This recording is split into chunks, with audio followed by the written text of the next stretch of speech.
The choice by the Trump administration of Saudi Arabia as the location for key talks on Ukraine underscores how far the kingdom has come diplomatically from the near-pariah state it became after the murder of the Saudi journalist Jamal Khashoggi in 2018. The shadow that cast over the country and its de facto leader, Crown Prince Mohammed bin Salman in particular, appears to have lifted, although there are still concerns occasionally raised at international forums over Saudi Arabia's human rights record.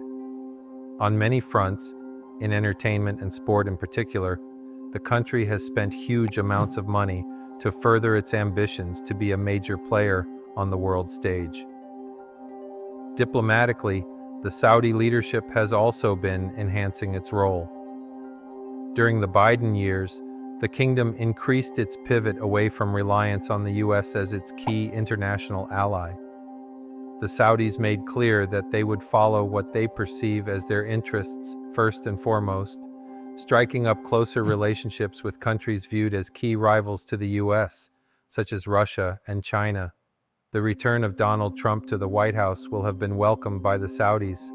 His first foreign visit in his first term was to Saudi Arabia, and the transactional nature of his foreign policy is more conducive to the current Saudi leadership. One of the possible achievements that Mr. Trump would most like to chalk up on his record would be a peace deal between the Saudis and Israel, which would be the culmination of the Abraham Accords that he initiated in his first term. But the war in Gaza has subsequently got in the way and may well raise the price that Saudi Arabia will demand for a peace agreement. The Saudis were very quick to announce their definitive rejection of Mr. Trump's plan for Gaza, to remove all the Palestinians and rebuild it as a resort. It has spurred the kingdom to try to come up with a workable alternative plan with other Arab states, which would see Gazans remain in place as the enclave is rebuilt and would lead to a two-state solution of the conflict.